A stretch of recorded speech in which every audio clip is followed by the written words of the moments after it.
Buenos días o buenas tardes. Soy Kevin Orellana, actual competidor profesional de la Federación Guava y voy a ser encargado, el docente, de daros este módulo de forma específica y el siguiente, ¿vale? Este módulo trata de los fundamentos de fuerza e hipertrofia y bueno, básicamente, pues bueno, aparte de este hobby que tengo a nivel competitivo y demás, pues bueno, también soy una persona que le apasiona el conocimiento, el saber cómo optimizar en este caso, mi objetivo de forma concreta, que es optimizar la hipertrofia y para ello debemos de tener unos conocimientos previos, ¿vale? Pero aparte de lo que trata este curso de forma específica, pues bueno, de igual forma también trabajo con otra gente, con otras personas, con otros requerimientos, con otros propósitos, objetivos y debemos de ser conocedores y de saber leer las necesidades de ellos de lo que esta gente requiere. Entonces, para ello necesitamos tener unas bases bien establecidas y unos fundamentos, al final de lo que trata esto, para poder nosotros ir construyendo un poquito nuestro sistema, pero sobre todo con una base sólida de conocimiento, ¿vale? Entonces, os agradecería muchísimo que le prestaseis atención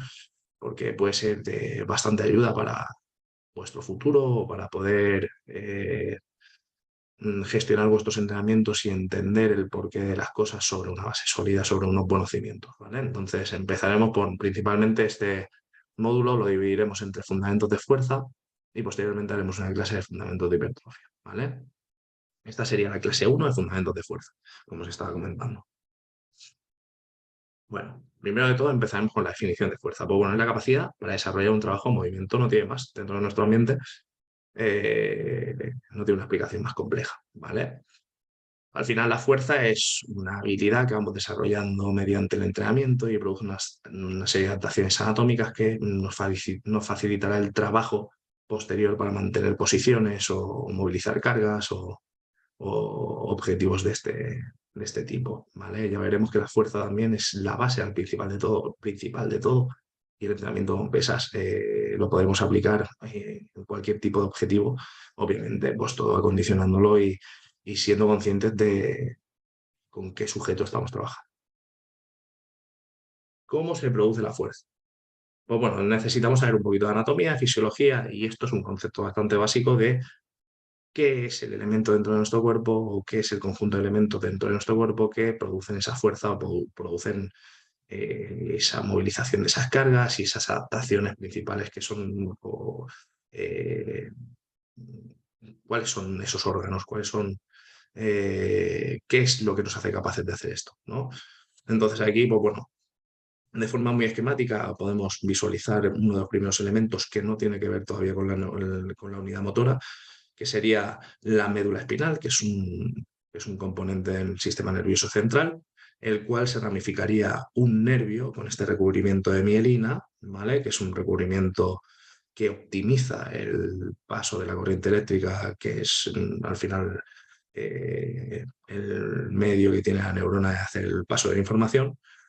Y iría a recubrimiento todo este axón y después vemos aquí una serie de ramificaciones que inervaría las neuronas, o sea, perdonar las fibras musculares, el cual tiene que estimular para producir esa posterior contracción, ¿vale? Entonces, principalmente la neurona, la unidad motora, lo que tenemos que saber es qué es la motoneurona, el conjunto de la motoneurona y la fibra muscular que está inervada. La unidad motora muscular. La transmisión de información, bueno, esto es un poquito una vista un poquito más concreta de cómo se traspasa o cómo pasa la información la motoneurona a la fibra muscular, ¿vale? Que proviene de nuestro sistema nervioso central mediante una neurona motora, como lo que estábamos comentando, en forma de corriente eléctrica, estimula la sinapsis química, que será el proceso de transmisión de información, mediante la acetilcolina. La acetilcolina es un neurotransmisor, el neurotransmisor principal de la contracción muscular, ¿vale? Se unirá a los receptores colinérgicos. La acetilcolina tiene receptores específicos que serán los receptores colinérgicos y posteriormente estimulará la contracción de la fibra muscular con la liberación del calcio intracelular, ¿vale? Que será el responsable de producir esa contracción. Pues bueno, básicamente lo que estamos viendo aquí es esa imagen o ese esquema de cómo pasa, bueno, aquí vendría transmitiría esta corriente eléctrica, este potencial de acción que produciría una serie de cambios en la polarización de la neurona, con la transmisión del sodio y el calcio mediante mediante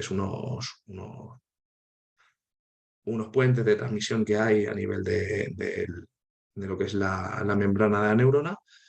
Y posteriormente produciría pues, que las vesículas sinápticas que están conteniendo este neurotransmisor quedarían liberadas dentro de la hendidura sináptica y posteriormente pues, esta acetilcolina se uniría a sus receptores específicos, los receptores colinérgicos que se encuentran en el sarcolema o la membrana.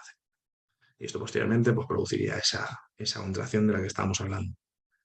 La anatomía del músculo. Pues bueno, principalmente lo que tenemos que saber es que el músculo tiene como subdivisiones y nosotros tenemos que saber más o menos analizarlas y tener conciencia de ello, ¿vale? Nosotros podemos tener un músculo específico, como por ejemplo sería un recto femoral, que después podríamos subdividir pues, en un fascículo, que es otro pequeño grupo envuelto por una fascia, ¿vale? Que es como un recubrimiento, una capa, que recubre el músculo. Y se genera esa subdivisión. Nosotros, de hecho, cuando vemos un cuádriceps, por ejemplo, muy definido, pues somos capaces de apreciar esos fascículos, esas estriaciones, al final son fascículos musculares de las cuales estamos hablando, esas subdivisiones. Después, aquí, bueno, en esta sección vemos que se prolonga una de estas estructuras, que vemos como unos colores distintos, una tonalidad de rojos distintos, que hablaremos hablaremos posteriormente de ello.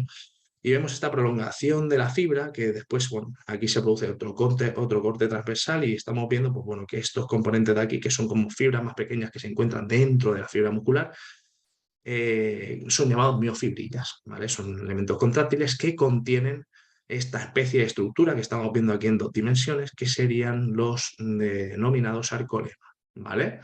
Los sarcolemas son las estructuras ya más pequeñas, contráctiles que contiene el músculo, que después posteriormente pues entraremos a analizar un poquito de forma más concreta. La fibra muscular, que sepamos básicamente, hace un poquito referencia a las nomenclaturas o a los nombres que se les ponen pues, a algunos de sus elementos. El sarcolema es la membrana celular, el sarcoplasma sería el citoplasma, que sería el líquido ese que contiene la célula dentro de su membrana. El sarcoplasma pues, sería de forma específica del músculo. También tenemos que ser conocedores que tienen más de un núcleo, ¿vale? No solo tienen un núcleo, que son los mionúcleos, que son los núcleos específicos de las fibras musculares y que, bueno, que tenemos que ser conscientes de que eso tiene más de un núcleo, ¿vale? Que las fibras están ordenadas de forma paralela, como podemos llegar a entender, y lógicamente están predispuestas, ¿vale? Y que, bueno, que tienen muchos núcleos y que, de hecho, están en sus bordes, porque en el centro de la fibra se encuentran esos elementos contráctiles, esas miofibrillas, que son las encargadas de ejercer la contracción.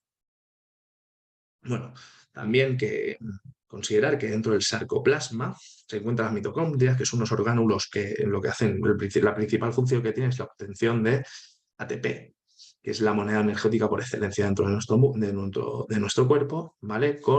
Mediante la oxidación de sustratos orgánicos con presencia de oxígeno, ¿vale? Entonces, bueno, mediante la fosforilación oxidativa, la beta-oxidación, obtendríamos esa moneda energética de la cual estábamos hablando, ATP, que posteriormente nos ayudará a ejercer o a hacer la contracción posterior mediante un ciclo que hablaremos un poquito también de forma posterior, ¿vale? Bueno, también ser conocedores que tienen un elemento que se llama el retículo sarcoplasmático, ¿vale? Que es formado por una red de túbulos que tienen como función el almacenamiento del calcio, que es un mineral muy importante también en la contracción muscular, que seguramente habéis oído hablar de él, ¿vale? Y bueno, aparte, bueno, ya hablamos de las miofibrillas y así un poquito de forma específica y tal, que bueno, ya sois conocedores un poquillo de esta estructura. Aquí lo vemos un poquito más de forma eh, mm, visual, ¿vale? Vemos el sarcolema aquí, cortado como si fuese esto jamón. Pues bueno, esto al final no deja de ser la membrana, ¿vale? Vemos los núcleos aquí de forma periférica, pegados al sarcolema, que son los mionúcleos de los cuales estamos hablando, que contienen la información genética necesaria para producir, pues bueno, estas estructuras contráctiles. Los mitocondrias, que serían los orgánulos estos de los que hemos estado hablando, con presencia de oxígeno, pues producen energía y ATP. Los vemos aquí dentro del citoplasma o el sarcoplasma, que sería el líquido que contiene dentro de esta pues, de esta estructura, de esta membrana que estaría envuelto, todo esto, claro, obviamente estaría envuelto y cerrado, ¿vale? Entonces, el sarcoplasma se encontraría en el espacio que hay entre los miofilamentos, las miofibrillas, y el sarcolema. Bueno, las miofibrillas, que sería la estructura o las fibras que contiene, o sea, las fibritas que contiene dentro de la fibra, y los miofilamentos, que harían referencia a los sarcómeros de los que hemos estado hablando, ¿vale? Que son los elementos contráctiles.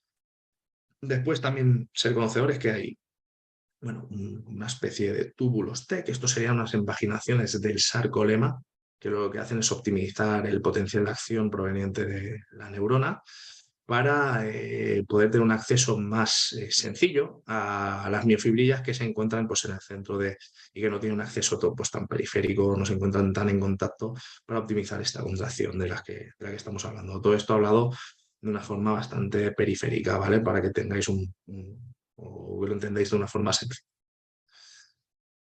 Aquí hablamos un poquito del sarcómero ya de forma más específica, y bueno, aquí pone que los sarcómeros son las unidades funcionales más pequeñas de la fibra muscular, y que cada uno de ellos contiene filamentos gruesos, ¿vale? Que la proteína principal sería la mielina, o sea, perdonar, la miosina, y los filamentos delgados, que sería la actina, ¿vale? Y proteínas que estabilizan la posición de los filamentos y proteínas que regulan las interacciones entre filamentos delgados. Bueno, pues bueno, vemos esta estructura. Esto nosotros lo podríamos realmente ver a través de un microscopio, podríamos ver esta estructura y está incluso este color o podríamos llegar a ver esta estructura de forma visual, ¿vale? Vemos bueno, aquí lo vemos un poquito de forma más esquemática. Esto que está así como de color violeta o rosado, pertenecería a los filamentos gruesos, como nos indica aquí, de miosina, ¿vale? Vemos aquí como unas protuberancias que salen más o menos hacia el exterior, así como dentado, ¿vale? Que eso hace referencia, pues, a unas estructuras que veremos posteriormente. Los filamentos finos, que están dispuestos de forma paralela a estos filamentos de miosina, que la función que tienen, pues, hacer es un desplazamiento cuando se produce la contracción, pues lo que hacen es acortar toda esta estructura desde la línea Z hacia el centro, hacia la línea M. El sarcómero, que bueno, sería toda esta estructura como está haciendo, y la banda A, que corresponde a la longitud de la miosina. La contracción muscular, el ciclo de puentes cruzados. Esto sería cómo se produce la contracción de forma más a nivel estructural, o sea, a nivel más microscópico, o el punto más pequeño, o cómo se produce realmente esa contracción, ¿no? De lo que estábamos hablando. Entonces, esto hace referencia a lo que ocurre en el sarcómero. Aquí vemos esta posición, veríamos una disposición en reposo de lo que es el sarcómero. Veríamos esta cabeza de miosina, de la cual estamos haciendo referencia a estas pequeñas protuberancias de aquí, corresponden a este elemento de aquí, que contienen un adenosindifosfato y un grupo fosfato adherido, ¿vale? Almacenando energía en esta cabeza, ¿vale? Y bueno, veríamos distintos elementos como la troponina, la actina, que sería este filamento el cual que se va a producir el deslizamiento, y la tropomiosina, que sería, pues, esta proteína que está recubriendo, pues, bueno, esta zona de aquí. Posteriormente, cuando se produce la contracción, ¿qué hace? Lo que ocurre es que llega el calcio, se une a la troponina y cambia la estructura de la tropomiosina, dejando libre los sitios de unión de la actina con la miosina. Entonces, cuando se produce la contracción, hay un desplazamiento de la actina hacia el centro del sarcómero, acortando toda la estructura, produciendo esa contracción muscular. Se produce una liberación del fosfato, del grupo fosfato, y la adenosindifosfato, pues también se produciría una liberación que después, posteriormente, cuando acaba la contracción, vendría un ATP a unir y a romper esta unión para volver a la posición inicial, ¿vale? Esto, que tengáis un ligero concepto de cómo funciona la contracción muscular. Tenemos que ser conocedores que hay tipos diferentes de grupos musculares según su forma, ¿vale? Empezaremos hablando por los fusiformes, ¿vale? Se observan con una porción central más ancha y en sus extremos más finos, y que sería esta estructura de aquí. Y bueno, lo primero que pensamos, pues bueno, es en el músculo en el bíceps, ¿no? Cuando pensamos en una estructura así, una disposición de las fibras de forma longitudinal respecto a su origen y su inserción, ¿vale? Los paralelos, ¿vale? Que serían, por ejemplo, estamos aquí viendo un recto abdominal donde no hay un cambio en el ancho del origen ni de la inserción. Aquí vemos inserciones tendinosas, ¿vale? Que bueno, esto es la distribución que tiene de forma específica el recto abdominal. Y también hay una rápida contractibilidad y normalmente esta disposición están en músculos que tampoco tienen que ejercer mucha fuerza y normalmente pues forman parte pues, bueno, de músculos del abdomen o relacionados con ellos que mantienen, pues, bueno, nos mantienen estables o normalmente son músculos estabilizadores. Y mm, normalmente también son, ¿cómo se llama? Mm, Están en constante contracción, ¿vale? Para mantenernos en esa posición. Hipertónicos. Los convergentes sería esta disposición donde el origen bueno, se produce de una sección bastante más ancha y después todas esas fibras acabarían pues, en un único tendón, ¿vale? Un músculo convergente tiene un origen amplio y sus fascículos convergen hacia un único tendón de inserción. El término técnico para referirse a ello tipo de forma de abanico este. La forma es triangular, prácticamente, bueno, como podéis entender, y esto es, aquí hace referencia pues, al pectoral mayor. Después tendríamos los unipenados, ¿vale? Que tienen esta disposición de fibra respecto al tendón, que pasaría aquí de forma pues, lateral, ¿vale? Y bueno, hace un poquito de referencia, pues una distribución bastante visual de este músculo sería el interosseo-palmar, ¿vale? Que son los músculos que producen la flexión de las falanges, ¿vale? Una disposición anatómica por el tipo de movimiento que hace. Los bipenados, ¿vale? Que sería esta distribución, vemos que el tendón está, bueno, todas las fibras estas musculares están en conexión con el tendón, que el tendón quedaría más o menos en la forma central. Vemos una disposición de las fibras de forma bueno, como inclinada. Y aquí podemos llegar a entender que este tipo de músculo puede ejercer pues, bastante fuerza, básicamente por todos los elementos contráctiles que están trabajando en este tendón, toda esta sección de trabajo, ¿vale? Estos elementos, o sea, esta estructura tendría una capacidad, una fuerza pues bastante grande y podemos empezar a pensar pues, en el recto femoral. Sí que es verdad que al tener esta distribución y no tener la longitudinal respecto al movimiento articular, pues perderíamos velocidad de contracción. Inapreciable, pero se puede, pero lo podemos comentar porque realmente esta distribución pues, no está en la misma distribución que el movimiento. ¿Vale? Los multipenados son aquellos cuyas fibras salen de varios tendones. Los haces de fibras siguen una organización compleja dependiendo de las funciones que realizan. Bueno, pues un músculo que tiene esta disposición, pues bueno, realmente nos capacita de movimientos multiposicionales. Al final, podemos movilizar, pues como tenemos esta distribución tan compleja, pues, por ejemplo, lo que podemos empezar a pensar pues es en deltoide, ¿vale? Que tenemos bueno, pues al final están acabando muchísimos grupos musculares, desde el hombro lateral, el supraespinoso, el infraespinoso, y al final nos capacitan de un movimiento bastante amplio articular. Y después el último serían los circulares, que es en forma de anillo, y aquí estamos hablando del orbicular del ojo, ¿vale? Que al final la función que tienen pues no es ejercer fuerza como tal, porque la distribución de la fibra, pues ya podéis entender que al final eh, no va a ejercer fuerza, lo único que está haciendo, pues bueno, esta cavidad interna y central que se encuentra, pues la cierra y la abre, pues dejando el paso, pues en este caso, pues a poder ver o incluso al paso de algunos sustratos o algún componente. Hablaremos de dos tipos de fibras. Anteriormente hemos estado hablando de esa tonalidad que veíamos en esa sección del fascículo. Y bueno, y esto hace referencia un poquito pues, al tipo de fibra en el cual estamos hablando, ¿no? Entonces, que sepáis que están las fibras tipo 1 o fibras rojas, las fibras tipo 2A y las fibras tipo 2B, ¿vale? Las fibras tipo 1 o las fibras rojas son fibras de aspecto rojizo por su riqueza en mioglobina, que es una proteína transportadora del oxígeno y da ese tono rojizo, pues lo mismo que la hemoglobina en la sangre, con gran capacidad oxidativa, ¿vale? importante para el transporte de oxígeno, que, como hemos estado hablando. Y se caracterizan por ser de contracción lenta, desarrollar poca fuerza, porque normalmente también son unidades motoras más pequeñitas, y de ser resistentes a la fatiga. ¿Vale? Estas serían pues, este tono rojizo que estamos viendo aquí con el vector este que está indicando. Después pasaríamos al otro extremo. Vamos a analizar las fibras tipo 2B, que son las fibras de contracción más rápida, ¿vale? Y por lo tanto más poderosas. Nos ofrecen más potencia de contracción. A la hora de un ejercicio intenso son las fibras clave, ¿vale?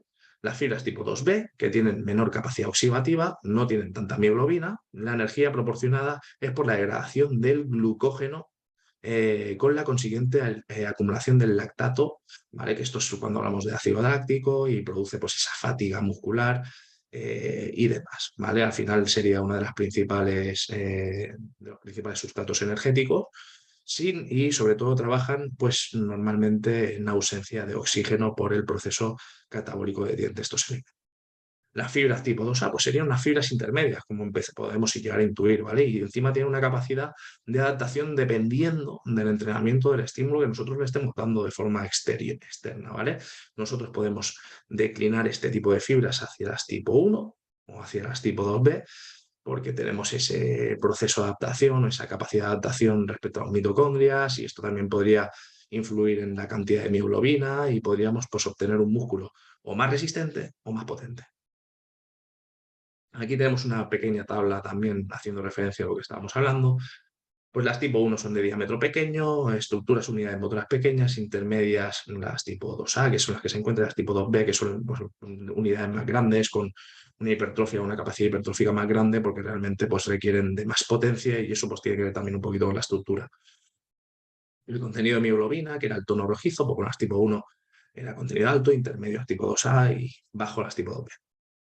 Capilares o irrigación capilar para obtenciones a oxígeno mediante la sangre. Y pues bueno, pues, como podemos llegar a entender, pues bueno, las tipo 1 muchos capilares, las tipo 2A pues una forma intermedia y la tipo 2B pocos capilares. El sistema energético predominante, pues aeróbico con presencia de oxígeno, anaeróbico en su otro extremo, en las tipo 2B, sin presencia de oxígeno. ¿Vale? Y en el caso de las tipo 2A, pues quedarían de una forma intermedia y serían totalmente adaptativas. La resistencia a la fatiga de las tipo 1 sería alta, porque nosotros tenemos oxígeno y capacidad suficiente para ir bueno, produciendo esa energía, ese ATP, y realmente no estamos no estamos ejerciendo un ejercicio que requiera de mucha potencia. Las tipo 2A sería una resistencia intermedia, las tipo 2B pues baja esos sustratos energéticos, pues tienen pues, en ausencia de oxígeno, pues realmente pues, no podemos prolongarlos muchísimo en el tiempo. La velocidad de contracción lenta, rápida, o sea, lenta para tipo 1, rápida para las tipo 2A y rápida para las tipo 2B. Bueno, esto es un poquito también relativo a ello. Ya vemos que es como una escala de colores. Básicamente no es que tengamos unas fibras específicas de una cosa o específicas de otra, sino que realmente hay una tonalidad de colores pues, es bastante progresiva, ¿vale? Y la resistencia, pues bueno, tiene una gran capacidad de resistencia las tipo 1 porque tenemos esa capacidad de producir sustratos energéticos. Las tipo 2A, pues una capacidad intermedia y las tipo 2B una capacidad baja. La potencia, pues lo mismo, pero de forma contraria. Tipo de fibra y su umbral de reclutamiento. Pues bueno, aquí hace un poquito de referencia al tipo de esfuerzo que estamos haciendo. Si realmente necesitamos ejercer un esfuerzo y realmente estamos reclutando muchas fibras y esto proviene del sistema nervioso, pues nosotros estamos mandando esa orden. Realmente, pues bueno, si es una carga muy elevada, pues nosotros tendremos la capacidad, si nosotros necesitamos mucha velocidad o mucha fuerza, tendremos la capacidad de reclutar todas las fibras. Reclutamos todas, si os fijáis, reclutamos las fibras tipo 1, las tipo 2A y las tipo 2B. ¿Por qué? Porque todos estos elementos contráctiles nos van a capacitar de poder movilizar esa carga o producir esa potencia que necesitamos mediante la velocidad. Si, por ejemplo, estamos haciendo movimientos cotidianos que no requieren de mucha velocidad ni de mucha fuerza, pues bueno, el reclutamiento pues cada vez será menor, como podemos intuir. Si realmente no estamos haciendo ni movilizando una carga muy importante o elevada, pues al final el umbral de reclutamiento es bajo ¿vale? Entonces nosotros pues solo reclutaremos pues un porcentaje de fibra pues bastante pequeño.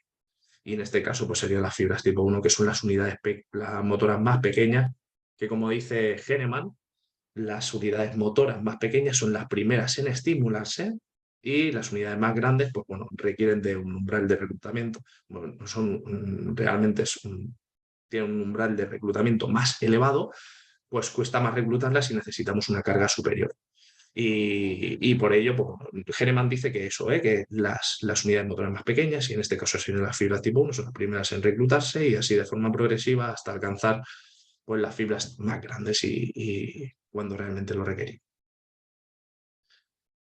Aquí un poquito las adaptaciones que hay en cuanto a las adaptaciones anatómicas, en cuanto al adquirir fuerza mediante el entrenamiento, ¿vale? Entonces, esta tabla hace referencia principalmente que nosotros tenemos una adaptación anatómica en cuanto al sistema neural o al sistema nervioso muchísimo más acentuada al principio de los entrenamientos o cuando nos iniciamos a hacer los entrenamientos, y después de forma progresiva pues esa adaptación mediante nosotros vamos realizando entrenamientos pues ya se va adaptando y se va estabilizando. Contrario a la adaptación hipertrófica del músculo esquelético. ¿Vale? Nosotros al principio nos cuesta obtener esa hipertrofia porque al final de forma estructural lo que nosotros necesitamos son elementos contráctiles que tengan esa capacidad de eh, mm, traccionar esa carga que estamos intentando movilizar. Al final lo que necesitamos son más sarcómeros que estén tirando esa carga. Entonces, mediante el entrenamiento nosotros vamos obteniendo pues, una adaptación del músculo, pero que sí que nos llevará un poquito más de tiempo. Entonces, esa ganancia de fuerza que se produce en un corto periodo de tiempo desde que empezamos a entrenar es proveniente porque nosotros tenemos capacidad de estimular más o optimizamos el sistema neural para reclutar más fibras, ¿vale? Una vez está optimizado ese sistema neural, nosotros ya tenemos más capacidad de estimular esas fibras y entonces se produciría la hipertrofia, que esto ya puede empezar a tener un poquito de relación con lo del tema de estimular la hipertrofia como tal y uno de los objetivos, pues, es cuando nos dedicamos a hacer culturismo o algún objetivo así, parecido. Objetivos de los trabajos de fuerza. Pues bueno, pueden ser preventivos, de rehabilitación, efectos psíquicos, configuración física o rendimiento. Los objetivos preventivos, pues bueno, mantenimiento y mejora de las condiciones del aparato locomotor, mejora de las condiciones tanto del esqueleto como del músculo esquelético. Disminución de riesgo de lesiones y desgaste de la vida cotidiana y deporte, ¿vale? El obtener fuerza, pues bueno, al final nos capacita y disminuimos la probabilidad de lesiones y es algo bastante importante y aplicable a un montón de objetivos y a un montón de personas que tengan objetivos diferentes y obviamente es un objetivo preventivo y es interesante saberlo, pero tanto en un deportista de élite o un deportista profesional hasta una persona normal que viene a entrenar con un objetivo funcional. El aumento de las prestaciones de ligamentos, tendones, huesos y cartílagos. También es interesante que el entrenamiento de fuerza pues, tiene un impacto positivo en los ligamentos, los tendones. Si tenemos alguna persona que es hiperlaxa o que tiene, o bueno, puede tener algún efecto positivo en estas estructuras. Y realmente deberíamos tenerlo en cuenta y siempre sabemos, siempre teniendo en cuenta en el entorno en el que estamos trabajando. Obviamente, como entrenadores tenemos que tener conocimiento de estos problemas y sobre todo pues adaptar y saber ajustar las cargas, el trabajo y tal, pero siempre con un objetivo de obtención de fuerza. Compensación y disminución de la fuerza por la edad, algo lógico, que tiene relación bastante pues, con un objetivo preventivo. Y la mejora del sistema cardiovascular, que también está comprobado que tiene o que optimiza el sistema cardiovascular. Objetivo de rehabilitación, aceleración del proceso de recuperación estructural después de una lesión de intervención quirúrgica, disminuir a evitar los dolores, deterioro funcional y afecciones crónicas o de reciente aparición del aparato locomotor. ¿Vale? Esto ya estaríamos hablando de objetivos de rehabilitación. Obviamente, nosotros como entrenadores nos podemos encontrar con individuos que necesiten algún tipo de, o que estén viniendo al gimnasio para rehabilitarse de algo, ¿no? Y nosotros tenemos que ser conocedores, aunque lo ideal es que vayan a un especialista o un fisioterapeuta, nosotros tenemos que ser conocedores y saber aplicar ciertas técnicas o ciertos ejercicios para este tipo de objetivos.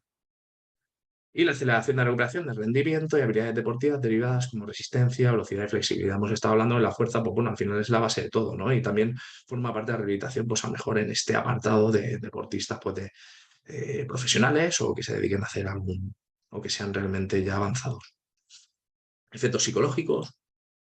También está comprobado pues, que tiene un aumento en la confianza y la autovaloración, desarrollo de la conciencia del cuerpo y la mejora de la percepción, y respuesta inmediata en la mejora del estado anímico y bienestar corporal. Esto está comprobado. Realmente hay algunos que no lo tomaremos tan, pero hay algunos que por el hecho de ponerse o tener un poquito más de fuerza, pues el estado anímico pues lo optimizan y eso, el tener un efecto psicológico positivo, pues te puede repercutir realmente en muchísimos hábitos de tu vida de forma paralela y totalmente ajenos al entrenamiento. Así que es algo que se tiene que tener bastante en cuenta.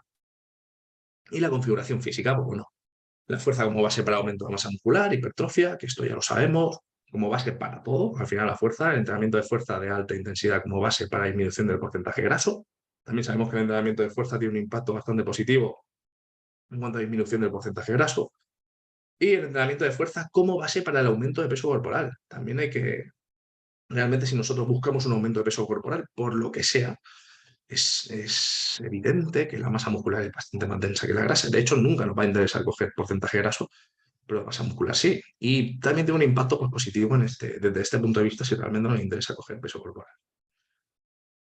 Y aumento del rendimiento. Bueno, la fuerza o el entrenamiento con cargas como base para la optimización del rendimiento a mayores disciplinas deportivas, que ya hemos estado haciendo referencia a ello, y compensación de los grupos musculares que no hayan sido entrenados en disciplinas que tenemos una exigencia unilateral de fuerza. Por ejemplo, un tenista que siempre está, pues a lo mejor, trabajando una misma musculatura, pues bueno, trabajar en la musculatura antagonista con la optimización de la fuerza y la resistencia de esa musculatura antagonista, pues al final en un futuro puede prevenir de lesiones. Ser sobre todo conscientes de que cuando hagáis entrenamiento de fuerza y tal, tenemos que buscar efectos compensatorios y no trabajar solo de forma unilateral o de forma específica a unos grupos musculares y otros dejarlos muy rezagados porque realmente eso es un error y a la larga pues, nos producirían muchísimas lesiones y descompensación.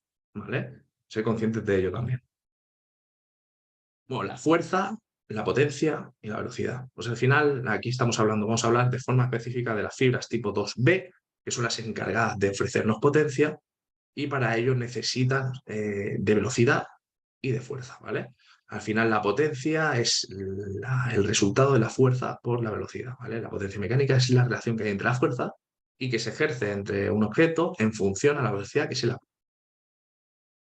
Aquí volvemos otra vez a esta tabla, que seguramente os habréis fijado que bueno, la magnitud está de aquí de abajo, estamos hablando de velocidad y fuerza, por lo tanto estamos hablando de potencia, que tiene que ver y tiene una relación bastante estrecha también con la carga que vayamos a movilizar o la velocidad a la que tenemos que movilizar la carga.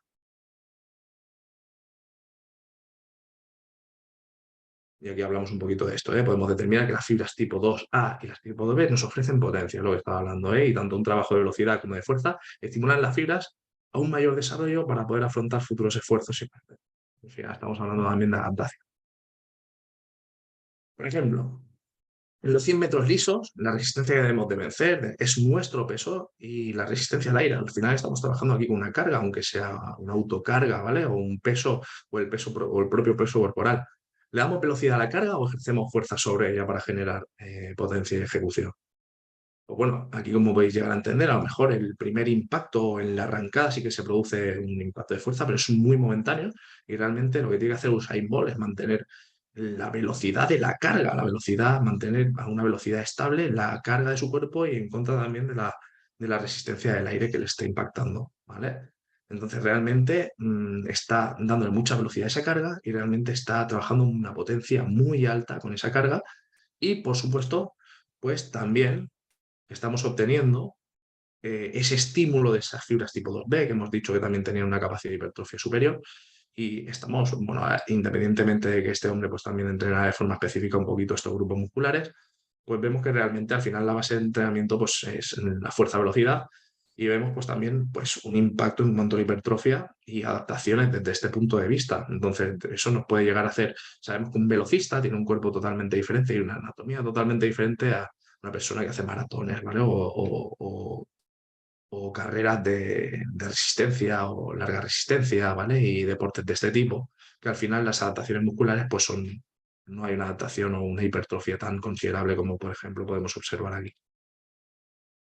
En la halterofilia, pues más o menos pasa lo mismo. Hay una hipertrofia bastante acentuada también en las extremidades, en los músculos que se ven involucrados en este tipo de movimiento, pero realmente, obviamente, el entrenamiento de este señor, pues bueno, va a ser un entrenamiento bastante general y va a hacer un trabajo de hipertrofia específico y tal, pero sí que es verdad que al final, como estábamos hablando de un velocista, pues aquí el movimiento principal o el entrenamiento principal va a ser darle esa velocidad a la carga que necesita pues, para ejecutar este movimiento y al final, pues principalmente, pues lo que va a estar es acelerando la carga, reclutando esas fibras tipo 2B, ¿vale?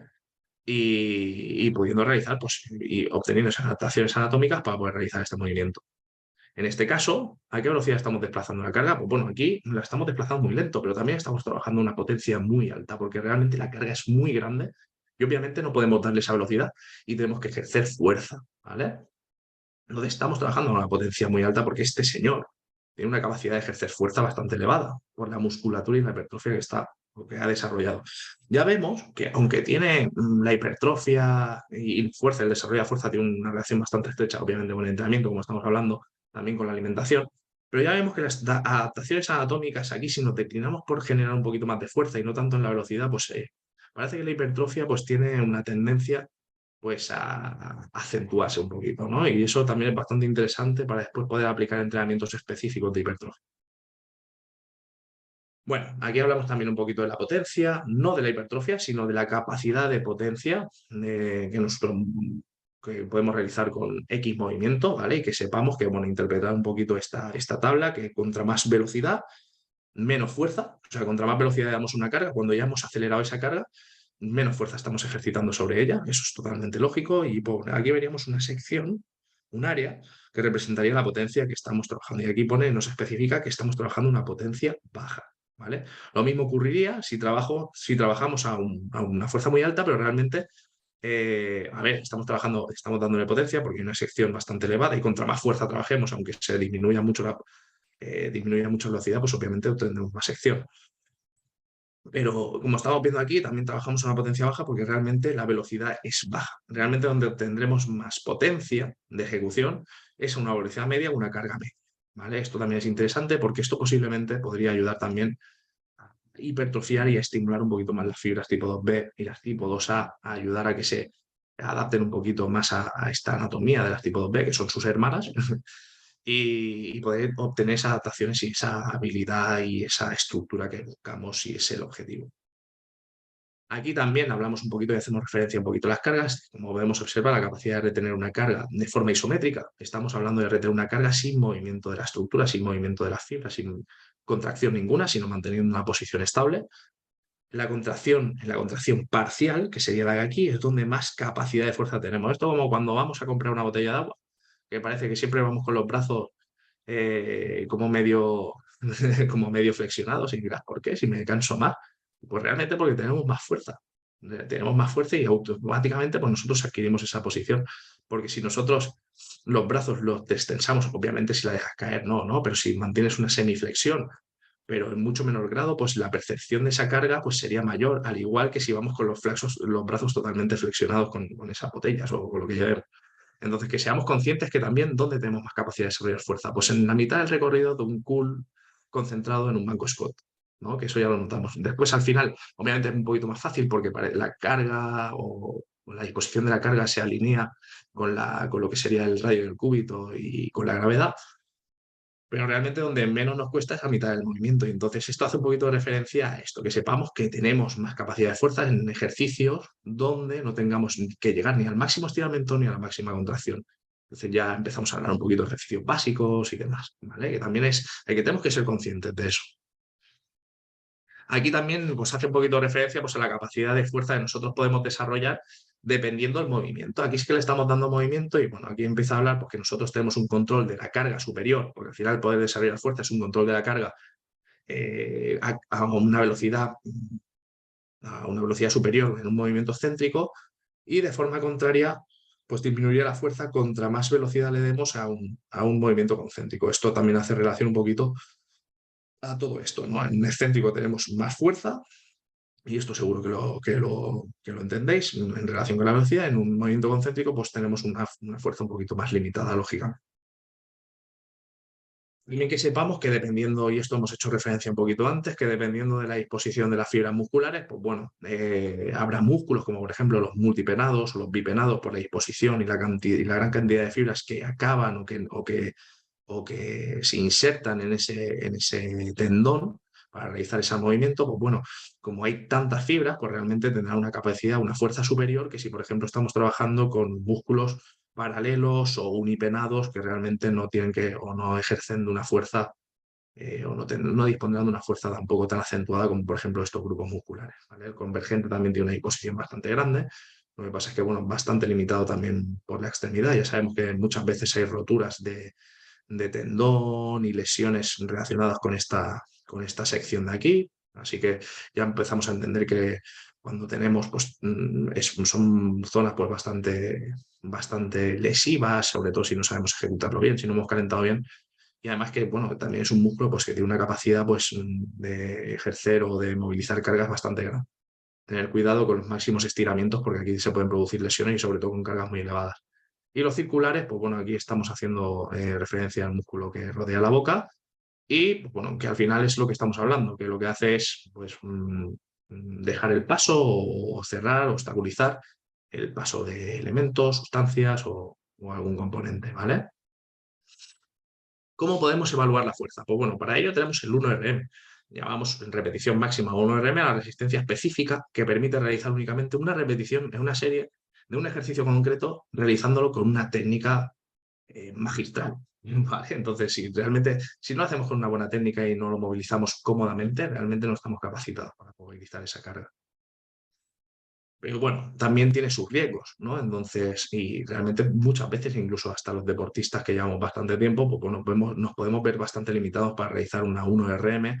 Entonces, tenemos esta tabla de equivalencia donde podríamos llegar a calcular un poquito o ese 1RM que será la referencia posterior para poder hacer entrenamientos adaptados pues, a la hipertrofia o a la fuerza o incluso a entrenamientos aeróbicos, ¿vale? Con cargas, que también se puede hacer.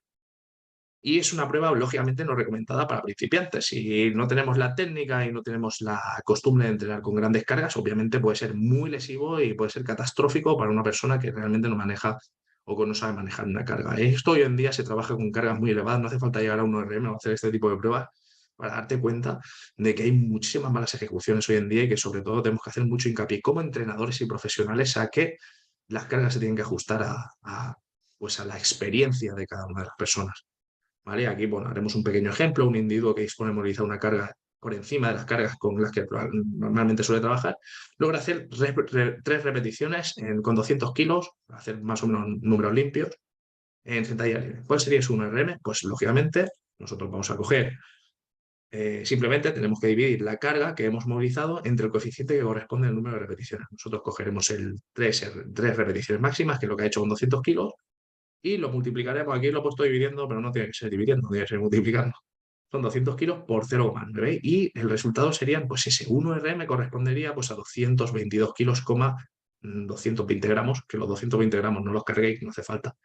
222 kilos como 1RM y aquí con este valor pues nosotros podríamos empezar a diseñar un entrenamiento pues al 85, al 82, al 78% si fuese por ejemplo un objetivo hipertrófico o con eh, valores mucho más bajos si queremos diseñar pues entrenamientos aeróbicos, funcionales, ¿vale? Sería una buena referencia.